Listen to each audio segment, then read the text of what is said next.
얼굴에 말 같지 않은 감상평 이작가야입니다. 네, 도도상입니다. 이제는 덥네 더워. 네. 춥니다. 네. 그렇습니다. 벚꽃 다 떨어지고 이제 벚꽃 가지까지 떨어지고 뭐. 벗됐어? 네. 네. 지난주 그 레슬러라는 영화를 했었는데 어떻게 많이 보셨나 모르겠네요. 왓챠에서 공짜로 볼 수 있는데 피드백이 많이 오더라고요. 그거 보시면은 레슬러들이 그 신체를 만들기 위해서 그 각종 스테로이드나 물약들, 알약들, 금지 약물들을 사용하는 장면이 이렇게 나오거든요. 네. 요즘 한참 우리나라에서도 지금 약물 문제되고 있잖아요. 네. 그래서 우리가 이거 문제될 약물이 있고 아닌 거가 있고 또 정책에 따라서 또 이게 또 현상이 다르게 달라지기도 한다라는 거에 대해서 두 차례에 걸쳐 강조한 적이 있었는데. 그렇습니다. 지금 뭐 이부진 씨도 막 하고 있고 막 누구도 하고 너도나도 하고 또 핫해요. 요즘 트렌드예요. 이 레슬러 또 보시고 또 헬스클럽 쇠돌이들 또 더 하고 그러는 거 아닌가 모르겠어요. 그러게 말입니다. 우리가 말한 건 마약이었지 이런 스테로이드류는 아니었습니다. 스테로이드가 마약보다 더 위험해요.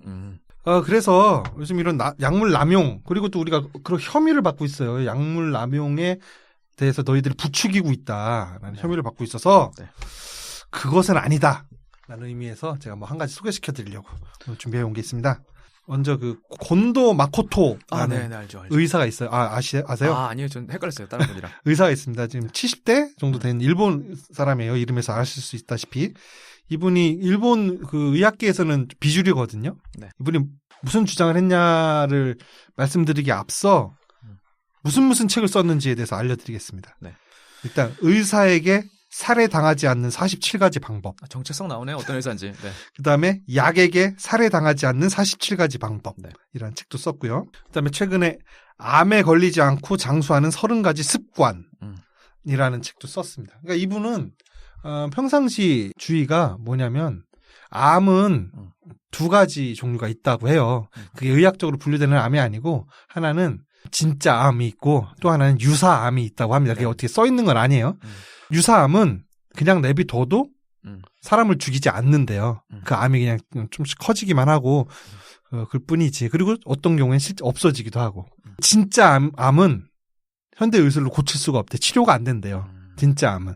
그러니까 만약에 암이 생겼다고 하면 그냥 두면 된다는 거예요.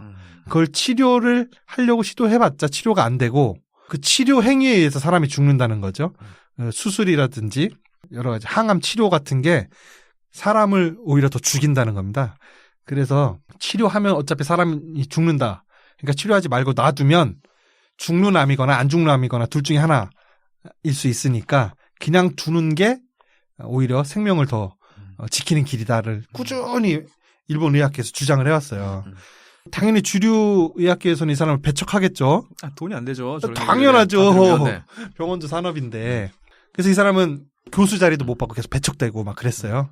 그래서 지금 현재 일본에서 세컨드 오피니언이라는 외래 작은 병원을 운영하고 있대요.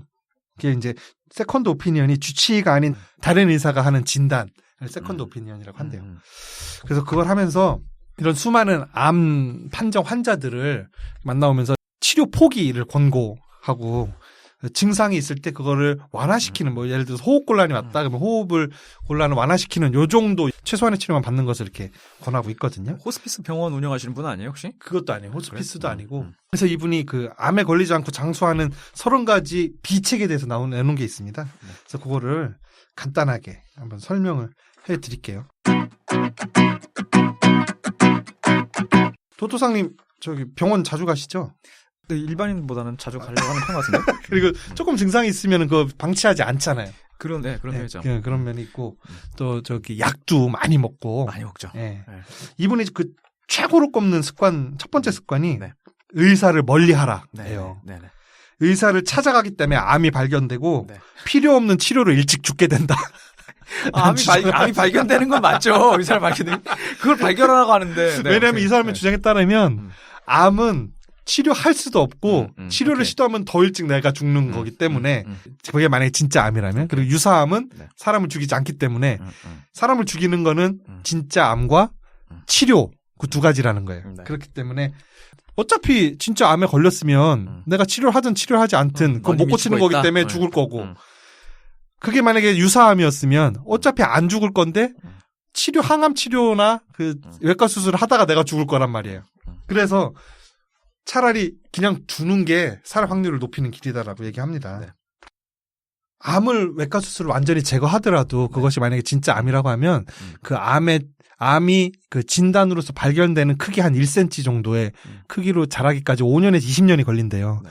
근데 그 중간에 이미 혈액이나 이런 데에 다 그 암 세포가 다 퍼져 있대요, 이미. 그러다가 그것이 내가 외과 수술로 그 발견된 종양을 잘라내는 순간 나머지 암들이 활성화된답니다. 그 기존의 암이 다른 암 세포들의 활성을 억제하는 물질을 뭔지 모르겠어요, 저도. 작용을 하는데 그걸 잘라냄으로 인해서 나머지 암들이 몸에서 기승을 부린다는 거죠. 그리고 잘라낸 그 상처 부위에 가서 너무너무 쉽게 그 혈액 안에 녹아있던 암세포가 가서 붓기가 좋대요. 그래서 치료를 하면 안 된다. 본인 같으면 내가 앞으로 의사를 찾아가는 경우는 단 한 가지 경우다. 골절상을 입었을 때 외상. 그때는 자기는 가겠다는 거 갖고 이런 주장을 합니다. 그리고 두 번째 습관으로는 검사를 받지 말아라. 뭐 첫 번째 습관하고 마찬가지죠. 암 검진으로 생명을 잃는다는 거예요. 그리고 특히 남자 전립선 암은 전립선 암으로 죽는 사람이 거의 없을 지경이래요. 그냥 불편할 뿐이다 살면서. 네, 불편할 뿐이고 그리고 90세, 100세 이렇게 죽은 자연사한 노인들, 남성 노인을 부검해 보면 대부분 전립선 암을 갖고 있대요. 그러니까 그냥 가지고 살면 되는 거를 그거를 수술을 해서 사람을 죽는다는 거죠. 그리고 검사에서 치료로 이어지는 컨베이너 벨트에 타지 마라. 그 고통스러운 치료, 연명 치료로 인해서 고통을 받을 뿐이고 그다음에 어마어마한 치료비를 계속해서 병원에다 쏟아부어야 하기 때문에 이중고를 치른다는 얘기죠. 그리고 이제 폐암 같은 경우에도 조기 발견한 사람의 절반 가까이가 뒤늦게 발견한 사람에 비해서 일찍 사망하는 통계가 있대요. 그런 것들 여러 가지 이 외에도 여러 가지 통계 자료들을 이렇게 제시하면서 암 검사 그리고 치료가 당신의 생명을 연장시켜주지 못한다라는 것을 이렇게 계속 주장을 합니다. 그 다음에 이제 암에 걸렸다고 해서 당황하지 말아라를 세 번째 습관으로 조언을 하는데요. 저는 그 조언이 당황스럽네요. 때릴 테니 아파하지 말아라라는. 그러니까 이 얘기는 뭐냐면 현대의 그 암 검진의 허구성을 이제 얘기하는 건데요. 검진의학에서는 세포의 생김새가 좀 이상하면 그걸 암으로 진단을 한대요. 그리고 외과에서는 조금만 이상해도 다 암으로 판정 내려라라고 말하기도 하고. 그래서 잘 정돈된 그 세포임에도 그 생김새가 흉악할 수가 있는데 그런 게 다 암으로 이제 검진에서는 진단이 된다는 거죠. 문제가 없는 세포인데 괜히 그걸 치료하려고 칼을 대거나 항암 치료에 쓰이는 약들이 기본적으로 독약이 됩니다. 그렇죠. 그래서 그거에 대한 수많은 부작용, 그 치매까지도 불러오고 뭐 여러 가지 부작용들이 있는데 그걸로 인해서 죽는 것들이 엄청 많음에도 불구하고 그게 보고가 잘 안 된대요. 산업계의 어떤 이익 문제 때문에. 아니, 암 때문에 병원에 온 사람이 암 때문에 죽지 않고 딴 것 때문에 죽었으면 일단 의사로서는 암은 치료한 거니까. 그래서 암에 걸렸다는 판정을 받아도 당황하지 말아라. 그걸 당황하기 시작하면 검진, 치료로 이어지는 컨베이어 벨트 위로 올라타게 된다는 얘기죠. 습관 네 번째로 약을 먹지 마라. 아, 이거 큰일 났네요. 야, 여기 레슬러에서도 램지 더 램이 엄청 약 막 주사 맞고 먹고 하죠. 네네. 약으로는 병을 막을 수도 없고 치료할 수도 없다. 건강 검진으로 시작한 약은 지금 당장 끊으라고 조언하고 있습니다. 혈압을 낮추는 강압제 같은 거 있잖아요. 꼭 암만 관련된 게 아니더라도. 상시 복용해야 되는 거. 강압제만 해도 60대 이상은 일본에서 30% 이상이 복용한대요. 그리고 70대가 되면은 반 이상이 복용을 한답니다. 2015년 후생노동성 조사에서 나온 결과래요. 근데 별다른, 그러니까 내 일상생활에 지장이 없는데, 재봤더니 수치가 높다는 말만 듣고 그 약을 복용하기 시작하면은 그 수명이 오히려 줄어든답니다. 왜냐하면 부작용으로 그 약 때문에 암이 걸린대요. 그리고 뇌경색, 치매, 거동을 못하게 되는 원인으로 작용이 된답니다. 자기의 조언에 의해서 약을 끊은 사람들은 예전에는 한동안 아침에서 일어나 오전에는 늘 멍했는데 지금은 약을 끊은 이유는 지금 아침부터도 바로바로 움직일 수 있게 됐다. 그리고 음식의 맛이 느껴지니까 음식물 섭취하는 데 더 도움이 되었다. 그다음에 다리가 후들거리지 않는다. 그다음에 혈관성 치매 초기 증상, 그러니까 그 혈관이 이렇게 얇아지면서 산소 공급이 원활하지 않아서 이렇게 치매 증상이 오는 게 있나 봐요. 이런 것들이 사라졌다. 이런 증언들이 막 속출하고 있답니다. 자기한테. 그러면서 지금 복용하고 있는 그런 약들은 끊으라고 이렇게 조언하기도 하고요. 또 해열 진통제, 위장약 이런 것들의 부작용이 너무너무 심각한데 이게 잘 알려지지 않고 있다요. 몸에 열이 난다는 거는 몸의 면역 체계가 외부에서 들어온 병균과 지금 싸우고 있다는 얘기인데 네. 그걸 강제로 해열제를 먹어가지고 체온을 낮추면 면역 체계가 작동을 중단한다는 거예요.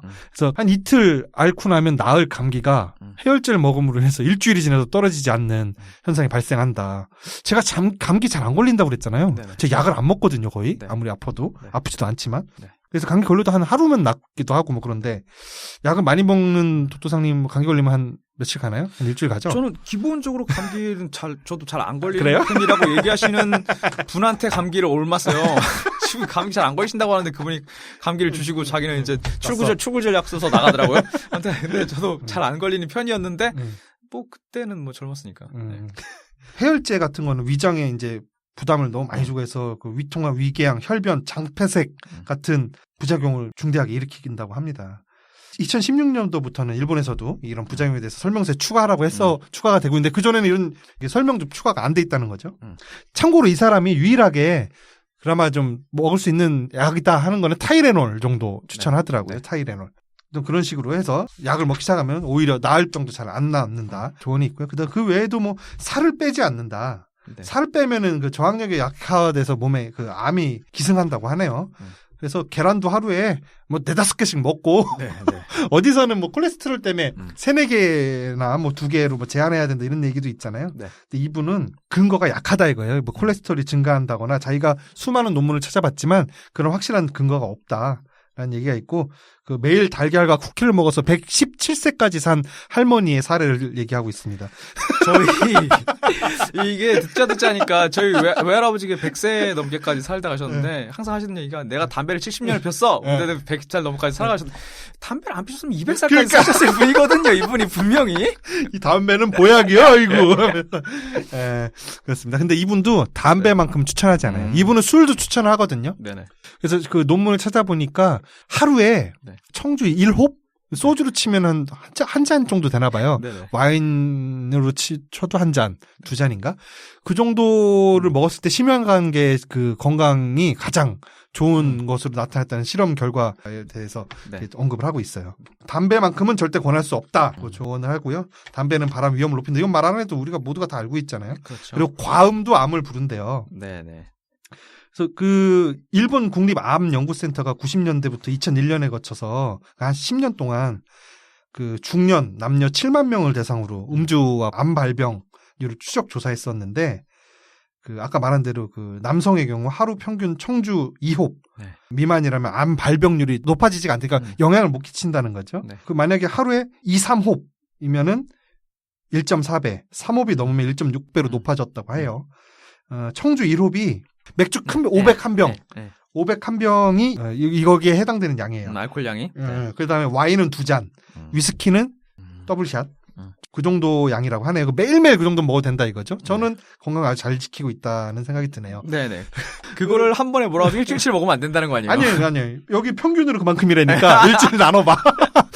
나눠보면 그만큼 양인지 봐봐요. 네. 그다음에 커피와 코코아를 즐겨 마시랍니다.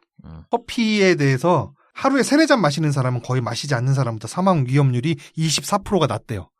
암 발병률이 아닙니다. 사망 위험률이. 그 커피 마시는 사람들은 그 3-4잔 마실 동안 안전한 커피숍 안에 있고 나머지 사람들은 거리를 활보하거나 대중교통을 타고 이동하고 있어서 그런가 하니까. 운전하면서 그리고 하루에 5잔 이상 마시는 사람은 간암 발병률이 보통 사람 4분의 1로 줄어든다고 하네요. 네네. 그다음에 간암은 거의 확실하게 억제하고 커피가 네. 자궁암을 억제할 가능성도 있대요. 그다음에 하루에 2잔 반 정도 먹으면 대장암도 엄청 줄어든다고 합니다. 그리고 이분이 또 다른 조언으로는 CT나 엑스레이 촬영을 절대 하지 말라고. 방사능 때문에? CT 피폭으로부터 도망친다라고 조언을 하셔요. 네. 원자력 발전소의 방사선이나 의료용 방사선이나 매 똑같은 방사선이다 이거예요. 네. 의료 피폭에 의해서 발암률이 일본이 세계에서 가장 높대요. 왜냐하면 일본이 툭하면 CT를 찍기 때문이라고 지적을 하고 있는데요. 저도 CT 한번 찍어봤어요. 예전에 오토바이 교통사고 났을 때 발등뼈가 아작나가지고. 근데 엑스레이에서는 안 나오는 거야.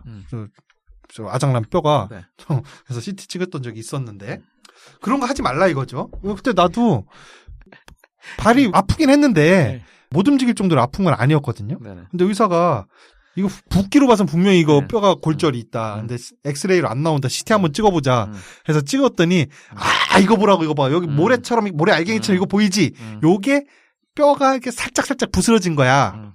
근데 이거는 가서 붙지는 않을 거고 그냥 평생 이렇게 사는 거야. 라고 얘기했거든요. 그거 왜 찍었어? 그럴 것 같은 픽폭만 나간 거죠. 매스컴이 퍼뜨린 유언비어 때문에 사람들이 CT 촬영 이런 거에 대한 경각심이 많이 떨어졌다고 합니다. 그래서 그런 거에 대한 그 히로시마나 나가사키의 피폭, 원폭, 그 다음에 후쿠시마에 있었던 사고에 대한 피폭량 등을 비교하면서 CT 촬영치 당하는 피폭량을 제시를 하는데 만만치 않아요. 여기에 대해서 보면은. 특히 어린아이는 이걸로 인해서 더욱 그 암이 세포가 변형되잖아요. 방사능하면. 네네. 초인이 되거나 암 걸리는 거죠. 근데 어린이일수록 엑스맨 되거나, 네네. 어린이일수록 더 암에 걸리기 쉽다. 지적합니다. 그리고 그다음에 다른 습관으로는 헬리코박터 파일로리균을 제거하지 않는다. 하는 저기래. 오늘 우리 광고도 나오죠. 헬리코박터 네네. 파일로리균 요구르트 광고 하면서 네. 그거 없애야 된다고. 그거를 제거하든 안 하든 그게 없음으로써 막을 수 있는 암은 사람을 죽이지 못하는 유사암 뿐이래요. 사람을 죽이는 진짜 암은 그게 있든 없든 발생한다고 합니다. 네. 그래서 뭐 그거에 대한 근거 자료를 이렇게 쭉 제시하고 있어요. 그 다음에 그 균을 재균을 하면 헬리코박터 파이로리균을 재균을 하면 다른 균이 기승하는 균 교대 현상이 일어난대요. 티오가 나와서. 네. 그래가지고 네. 별다른 뭐 이상한 내장 질환 같은 게 막 생겨가지고 결국 그걸로 죽는다는 거죠. 네. 헬리코박터 파이로리균 제거가 사업화가 되다 보니까 너도 나도 여기에 몰려들어서 이거를 이제 제거하지 않아야 된다라는 말을 의사들도 하기 어려운 입장에까지 지금 처해 있다. 이런 얘기예요. 그다음에 항암 보조제나 민간요법을 믿지 말아라 하면서 고농도 비타민 C 요법, 뭐 온월요법, 상황버섯 이런 것들 효과 없다. 그다음 오히려 미국 같은 데서는 고농도 비타민 C 요법을 함부로 의사가 처방했다가는 의사면을 박탈당할 지경이다라는 뭐 이렇게 지적하고 있어요. 그다음에 활성산소, 우리 활성산소 이거 노화와도 관련이 있다고 해서 큰일 나는 건 줄 알죠. 제거해야 된다고. 제거하려고 하잖아요. 이거 완전히 제거하면 죽는다라고 하십니다. 산소랑 헷갈리시는 건 아니죠, 그거는. 야, 의사야 그래도. 유사과학자 같은데 잠깐만 얘기하는 게. 네. 그다음에 아침 식사를 거르지 않는다. 이건 뭐 하나만 하는 소리죠. 네. 그다음에 암에 걸렸다면 그것을 자연현상으로 인식하래요. 네. 그리고 평생을 함께해야 할 친구로서 달고 살라는 거죠. 그러면서 어떤 유방암 환자에 대해서 자기가 계속 진료하고 있는 벌써 10몇 년째 생존해 계시대요. 네. 그래서 그 유방암이 크기가 25cm가 좀 넘게 자라서 가슴 피부를 찍고 나왔대요. 네네. 그런데도 생명에 지장이 없고 건강한 삶을 살고 있다 이거죠. 운동도 다 하고 사회생활 하면서. 네. 예, 그리고 7시간 숙면을 취하라고 합니다. 이런 쌀로 밥 짓는 소리 넘어갈게요. 네. 그다음에 고기, 당질 거르지 않는다. 그러면서 특이한 저기가 탄 음식을 먹어도 괜찮다라고 이분은 얘기해요. 탄 음식을 먹었을 때 암에 걸린다는 실험 결과가 있는데 그거는 매일매일 공깃밥 한 공기 정도로 탄 거만 가득 채워서 그걸 매일매일 먹었을 때 10년 정도 매일 먹었을 때 걸린다는 거죠. 그래서 우리가 조금 일상생활 안에서 좀 탄 고기 좀 이런 거 굳이 피해가면서 먹을 필요 없이 대신 균형 잡힌 식단을 이뤄라. 그다음에 소금 섭취를 줄이지 말아라 라고 조언을 하십니다. 네. 소금은 암, 고혈압과 관계가 없다라고 네. 말씀을 하셔요. 아까 고혈압 있는 사람 강압제 먹지 말라고 하셨죠, 이분이? 네.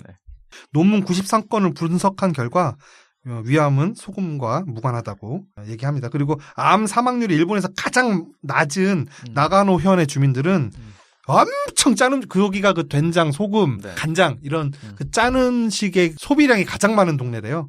근데 암 사망률이 일본에서 가장 낮다고 합니다. 그리고 오히려 일일 소금 섭취량 6.7g 미만은 사망률이 증가했다고 그래요. 저분은 내가 볼 때는 목적은 거의 타노스랑 비슷한 것 같아요. 그래서 인구 한 반 정도 줄이고 싶은 목적이. 그다음에 혈압과 콜레스테롤은 약으로 해결되지 않는데요. 네.